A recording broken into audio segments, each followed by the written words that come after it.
अस्सलातु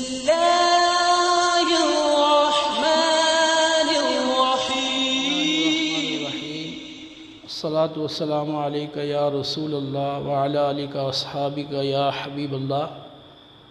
बंदा ने सरफ़ के जो 4 क़वानीन मुरतब किए हैं, उनमें से पहले 3 यानी ताए ज़ायदा का कानून और मुतजानसैन का कानून और हमज़े का कानून आप मुलाहज़ा फरमा चुके हैं। अब आप चौथा कानून यानी हरफ़ इल्लत का कानून मुलाहज़ा फरमाएंगे। इस कानून की 3 शिकें हैं। पहली शिक ये है कि वाव या मुतहर्रिक हो और उसका मा कबल मफ्तूह हो, जैसे कावाला और बाया। तो इस सूरत में वाव या को अलिफ से बदलना वाजिब है, लिहाजा कावाला से काला और बाया से बा। इसको जारी करने के लिए चंद शराइत हैं। वाव या फ़ा कलमे में वाक़े ना हो, वाव या नाक़स के ऐन कलमे में वाक़े ना हो, और वाव या के बाद या निस्बत की ना हो, और वाव या के बाद अलिफ तस्निया का और अलिफ जमा का ना हो, और वाव या के बाद ताकीद का नून यानी नून सकीला और खफीफ़ा ना हो, और वो कलमा फ़ाअलान के वज़न पर ना हो। तो फ़ाअयाना, इनसे मैंने उन शराइत की तरफ इशारा किया है जो इस कानून को जारी करने के लिए रखी गई हैं। तो वाव या मुतहर्रिक हो और उसका माकबर मफ्तूह हो, तो इस सूरत में वाव या को अलिफ से बदलना वाजिब है, जैसे कावला से काला, बाया से बा।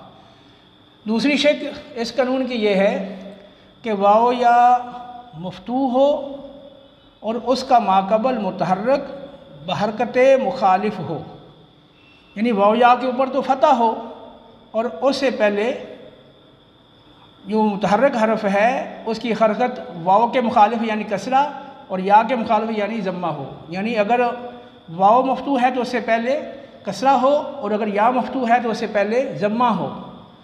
तो इस सूरत में वाव या को मा कबल हरफ की हरकत के मुवाफ़िक़ हरफ़ इल्ला से बदलना वाजिब है। जैसे रादी वाव में देखें कि वाव पर फ़तह है और इससे पहले जो दाद है तो इसके ऊपर कसरा की हरकत है। ये कसरे की हरकत ये वाव के मुखालिफ है, क्योंकि वाव जो है वो ज़म्मे 2 ज़म्मों से मिलकर बना है, तो ये वाव के मुखालिफ हरकत है कसरा। तो इस सूरत में यहाँ पर वाव को हम मा कबल जो कसरा है इसके मुवाफ़िक़ हरफ़ इल्लत या से बदलेंगे, रादीवा से रादिया। इसे दोईवा, तो इसमें भी वाव को मा कबल ये कसरे की जो हरकत है इसके मुवाफ़िक़ हरफ़ इल्लत या से बदलेंगे, दोईवा से दोइया। इसी तरह किवालुन में भी वाव को मा कबल कसरा के मुवाफ़िक़ हरफ़ इल्लत या से बदलेंगे, किवालुन से कियालुन। इसी तरह किवामुन से क़ियामुन।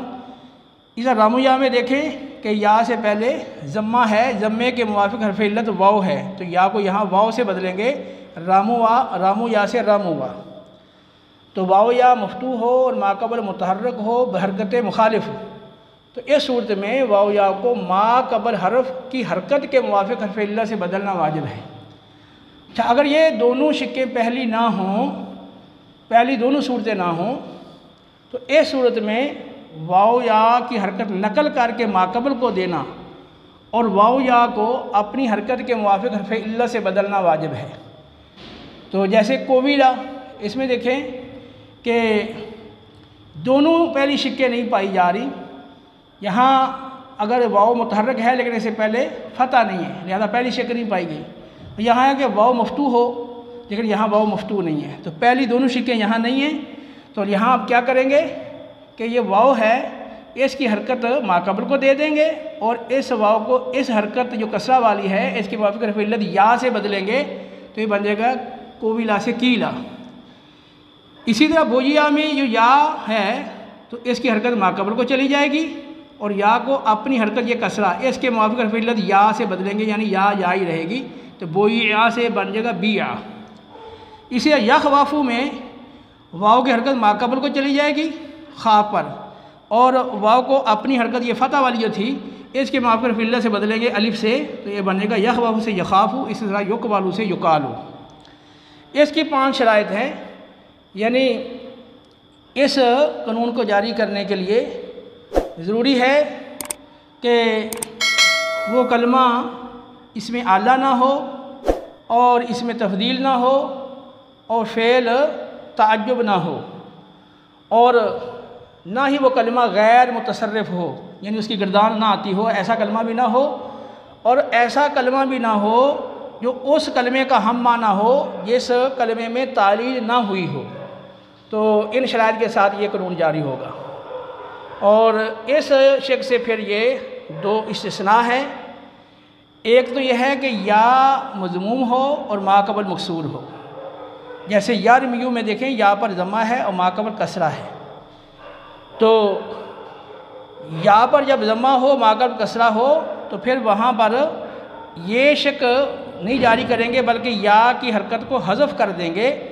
या की हरकत को हज़फ कर देना यहाँ वाजिब है। यरमियू, या की हरकत को हज़फ कर दे, बन जाएगा यरमी। इसी तरह रामियुन है, तो रामियुन में भी आप जब या की हरकत को आप हज़फ करेंगे तो ये रामिन बन जाएगा। जैसे देखें रामियुन, तो अब रामियुन को मैं दूसरी शक्ल में लिखता हूँ, रामियुन। यहाँ देखें रामियुन, ये एक ही बात है। तो अब यहाँ पर जब ज़म्मे की हरकत हज़फ करेंगे तो ये बन जाएगा रामीन, रामीन। और अब ये दो सागन इकट्ठे हो गए, पहला सागन मद्दा है, ये गिर जाएगा, ये बन जाएगा रामिन, रामिन। अब इसको आप दूसरी शक्ल में लिख दें, रामिन। ठीक है, तो ये रामियुन से रामिन, इस तरह दायुन से दाइन। तो जब या पर ज़म्मा होगा माक़बल कसरा हो तो या की हरकत आप माक़बल को नहीं देनी, बल्कि या की हरकत को हज़फ कर देना वाजिब है। इसी तरह जो इसमें मफ़ूल है अजवफ़ याई का, तो इसके अंदर भी मबयू उनमें देखें कि यहाँ भी या के ज़म्मे को माक़बल नहीं देना, माक़बल हरफ को, बल्कि ज़म्मे को हज़फ कर देना वाजिब है। तो यहाँ भी अब ज़म्मे को हज़फ कर देंगे तो अब बा को आप कसरा देंगे, तो अब ये कायदे से फिर ये वाव भी या हो जाएगी, पहली या गिर जाएगी, मबीउन हो जाएगा। तो अब दोबारा आप इसका खुलासा समाअत कर लें। देखें ये पहली दो शिक्के हैं, वाव या मुतहर्रिक माक़बल मफ्तू, या वाव या मफ्तू माक़बल मुतहर्रिक बहरकत मुखालिफ। तो ये दोनों एक दूसरे के अपोजिट हैं। तो इन दोनों शिक्कों के अंदर वाव या को माक़बल की हरकत के मुवाफ़िक़ हरफ़ इल्लत से बदलना वाजिब है। तो यहाँ जो कि पहले है ही फ़तह, इसलिए वाव जो हमेशा अलिफ से बदलेंगे, क्योंकि फ़तह के मुवाफ़िक़ हरफ़ इल्लत अलिफ है। तो इन दोनों शिक्कों में वाव या को माक़बल हरकत के मुवाफ़िक़, माक़बल की हरकत के मुवाफ़िक़ हरफ़ इल्लत से बदलना वाजिब है। तो इसमें जो कि पहले फ़तह है, इसलिए यहाँ हमेशा अलिफ आएगा, और यहाँ क्योंकि फ़तह वो वाव या पर तो है, माक़बल जो है या तो वो कसरा आ जाएगी या ज़म्मा आ जाएगी, इसलिए यहाँ पर जो वाव होगा वो यहाँ तो या से बदलेगा या फिर वाव से बदलेगा। तो वाव या मुतहर्रिक माक़बल फ़तह हो तो वाव या को अलिफ से बदलना वाजिब है, और इसके लिए ये चंद शराइत हैं जो मैंने बता दी। और अगर वाव या मफ्तूह हो और माक़बल मुतहर्रिक हो, और वो माक़बल मुतहर्रिक पर जो हरकत है वो मुखालिफ हो माबाद के, यानी वाव और या के, तो वाव के मुवाफ़िक़ मुखालिफ जो हरकत है वो कसरा वाली है, और या के मुखालिफ हरकत ज़म्मे वाली है, यानी वाव से पहले कसरा और या से पहले ज़म्मा हो।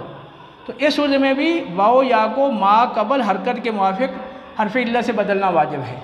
जैसे रादिवा से रादिया, दोइया से दोइवा से दोइया, किवालन से कियालन, किवामुन से कियामुन, रमुया से रमुआ। और अगर ये पहली दोनों सूरतें ना हों, क्योंकि पहली दोनों सूरतों में तो वाव या को माक़बल हरफ की हरकत के मुवाफ़िक़ हरफ़ इल्लत से बदलना वाजिब है पहली दोनों शिक्कों में, लेकिन ये शिक जहाँ अगर पहली दोनों सूरतें ना हों तो फिर वाव या की हरकत नकल करके माक़बल को भी देंगे, और फिर वाव या की जो अपनी हरकत थी ना नकल करने से पहले, जो वाव या की अपनी हरकत थी, उस हरकत से वाव या को बदलना, उस हरकत के मुवाफ़िक़ हरफ़ इल्लत से वाव या को बदलना वाजिब है।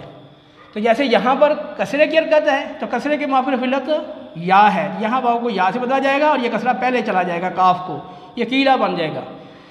इसी तरह बोया से बिया बन जाएगा। यखवाहु में वाव की हरकत माकबल को जाएगी और ये जो फतह वाली हरकत है इसके मुवाफिक हरफ इल्लत अलिफ है, अलिफ से बदलेगा। यखवाहु से यखाफु, युक़वालु से युक़ालु। और इसकी भी मैंने चंद शराइत आपको बता दी हैं कि कलमा गैर मुतसर्रफ ना हो, और दूसरा ये है कि ऐसे कलमा के माना में ना हो जिसमें तलील ना हुई हो, और वो इसमें अल्लाह ना हो, ना इसमें तब्दील हो, ना फ़िल तजब हो, फिर ये कायदा जारी होता है। लेकिन ऐसे मैंने इस्तिस्ना किया है दो सूरतों का कि अगर या पर ज़म्मा आ जाए और माक़बल कसरा हो, जैसे यरमियु और रामियुन और दायुन में या पर ज़म्मा है, माक़बल कसरा है, तो यहाँ ज़म्मे की हरकत को हज़फ करना, ज़म्मे को हज़फ करना वाजिब है। इसी तरह जैसे अजवफ़ याई के अंदर या पर ज़म्मा आता है इसमें मफ़ूल के अंदर, तो यहाँ माक़बल साकिन है, यहाँ भी ज़म्मे की हरकत को हज़फ करना वाजिब है। तो अगर या पर ज़म्मा आ जाए, माक़बल कसरा हो या माक़बल साकिन हो, इन सूरतों में तो फिर यहाँ पर ये ज़म्मे की हरकत को हज़फ करना वाजिब है। बाकी जो ऊपर वाली सूरतें हैं उनके अंदर जो हरकत होगी वाव या की, वो माक़बल को देंगे और वाव या को अपनी हरकत के मुवाफ़िक हरफ़ इल्लत से बदलेंगे। तो ये है हरफ़ इल्लत का जो क़ानून है, उसका ये एक हिस्सा है। बकिया हिस्सा इंशाअल्लाह वो बाद में अर्ज़ करूँगा।